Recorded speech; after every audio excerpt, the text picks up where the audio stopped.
Dunia tidak pernah benar-benar tahu betapa kelamnya masa penjajahan Jepang di Indonesia. Di balik kemenangan dan kemerdekaan, tersimpan rahasia paling gelap yang nyaris dihapus dari sejarah. Ribuan perempuan Indonesia dijanjikan pekerjaan, tapi berakhir disiksa, dipaksa, dan diperlakukan layaknya benda. Siapa mereka? Mengapa kisah mereka dikubur dalam diam selama puluhan tahun? Simak video ini hingga akhir, dan semoga yang subscribe dilancarkan rezekinya. Langit Indonesia pada awal tahun 1942 tidak hanya bergemuruh oleh deru pesawat tempur dan dentuman artileri. Di balik awan tebal yang menyelimuti Nusantara, tersembunyi bayang hitam penjajahan yang lebih kelam dari sebelumnya. Tentara Kekaisaran Jepang datang dengan bendera matahari terbit, menyingkirkan kekuasaan Belanda yang telah bercokol selama 3,5 abad. Namun, di balik wajah pembebas Asia yang mereka janjikan, tersimpan wajah lain, wajah penindas yang membawa penderitaan baru bagi rakyat yang telah lama haus akan kebebasan. Di antara banyak kisah heroik tentang perjuangan, tentang bambu runcing dan semangat merdeka, ada cerita lain yang nyaris tidak pernah disebut dalam buku sejarah. Kisah tentang perempuan-perempuan muda Indonesia yang dijadikan Jugun Ianfu, budak seks bagi tentara Jepang. Mereka bukan pejuang bersenjata, bukan pula musuh di medan perang, namun tubuh dan martabat mereka dijadikan alat pelampiasan dalam sistem militer yang dingin dan terencana. Di bawah istilah halus wanita penghibur, mereka diseret ke dalam mimpi buruk yang merampas kemanusiaannya.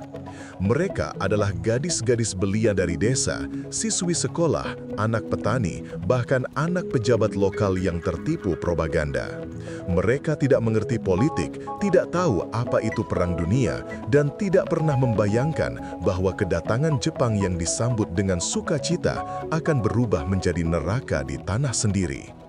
Dalam sejarah besar perjuangan kemerdekaan, mereka adalah lembar yang disobek, suara yang dibungkam, dan luka yang sengaja dihapus dari ingatan bangsa. Semua bermula dari janji.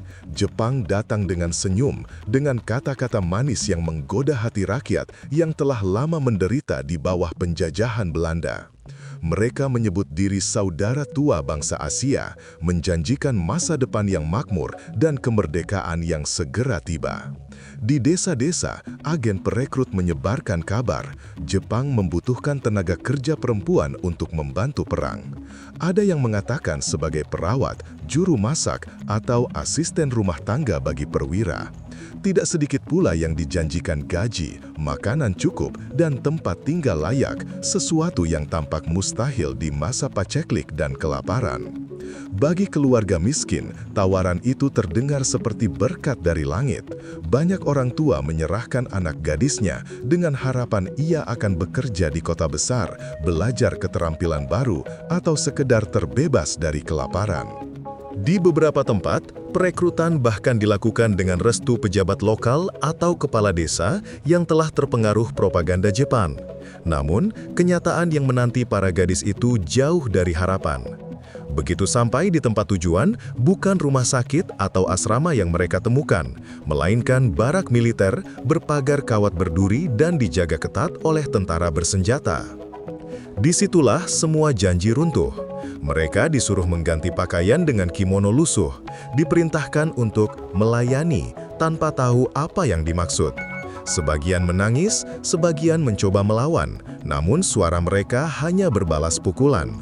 Dalam sekejap, gadis-gadis itu kehilangan nama, kebebasan, dan masa depan. Mereka tidak lagi manusia di mata penjajah, melainkan properti perang, alat pemuas yang bisa diganti kapan saja. Barak-barak itu disebut comfort station, seolah tempat kenyamanan, padahal kenyataan di dalamnya adalah neraka yang tak berkesudahan.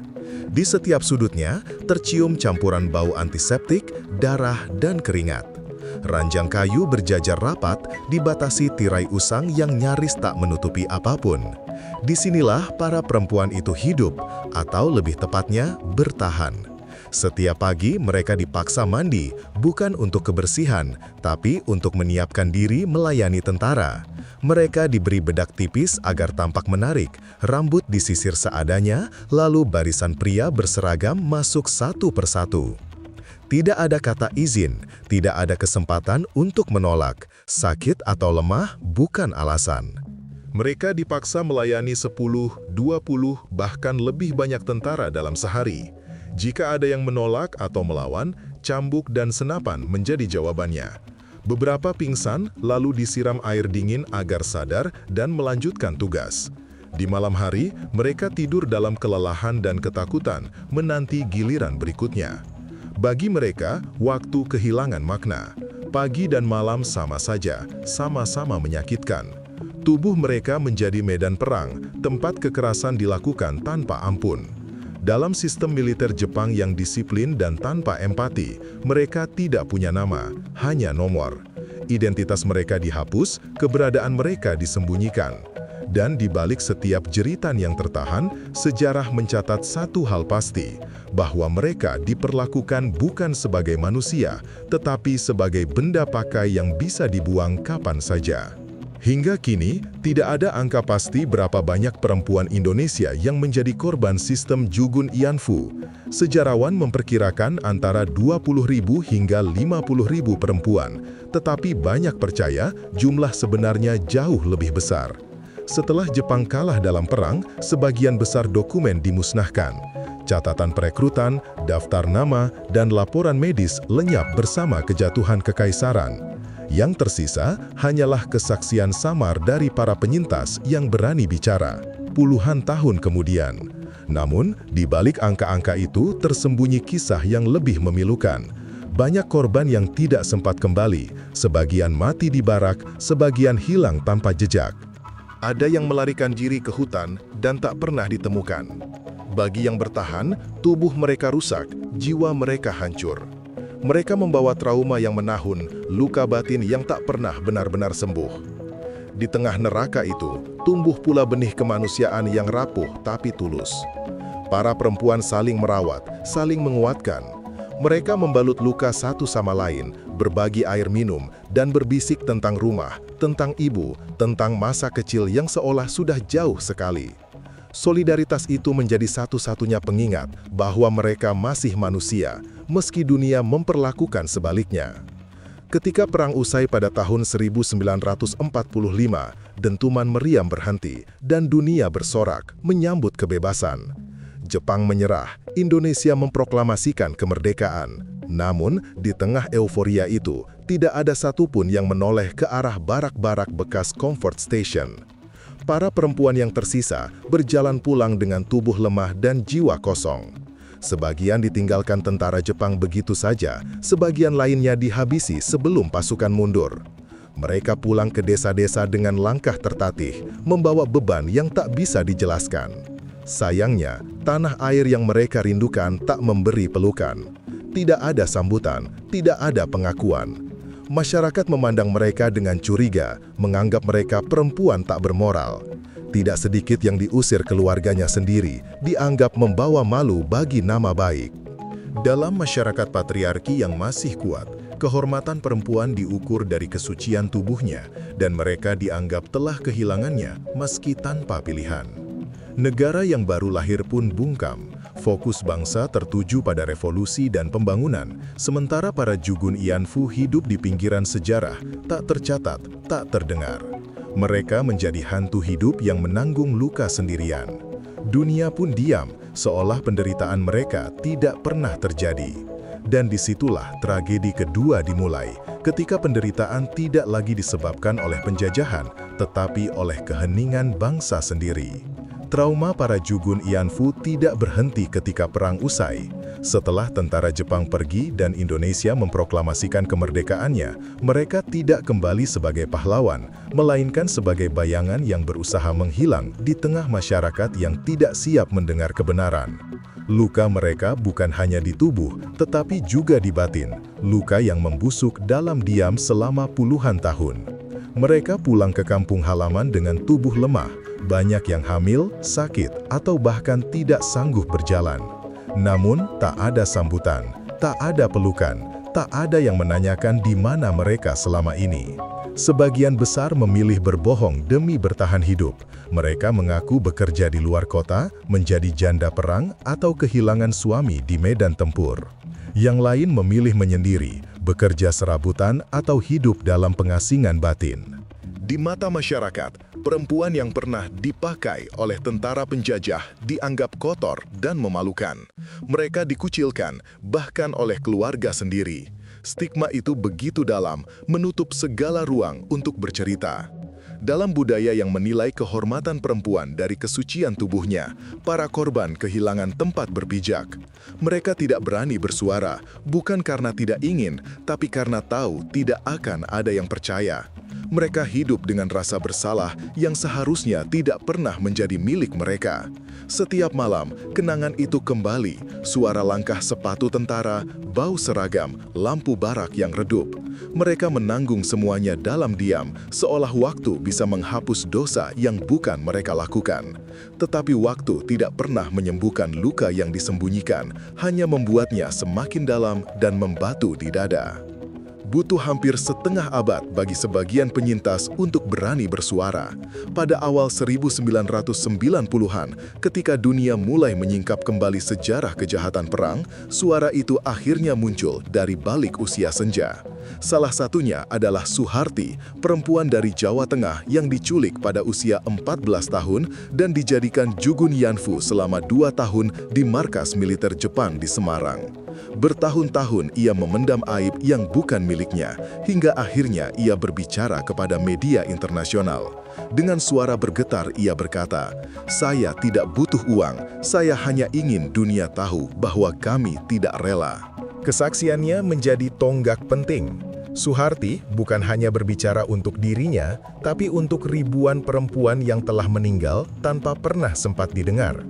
Di usia 70-an, tubuhnya rentah, tapi suaranya mengguncang dunia. Ia menceritakan bagaimana dirinya dan teman-temannya diseret dari rumah, dikurung, dipukuli, dan dipaksa melayani puluhan tentara setiap hari. Tidak ada belas kasihan, tidak ada harapan. Namun yang lebih menyakitkan, setelah perang berakhir, mereka dianggap tidak pernah ada. Sejak saat itu, satu demi satu korban lain mulai muncul.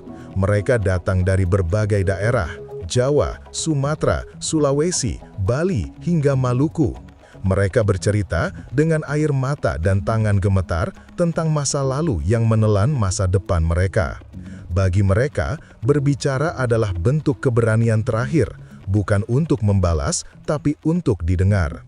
Dunia akhirnya tahu bahwa wanita penghibur bukanlah sukarela, melainkan korban perbudakan seksual yang disamarkan oleh bahasa diplomasi perang. Setelah kesaksian itu menggema, perjuangan panjang dimulai.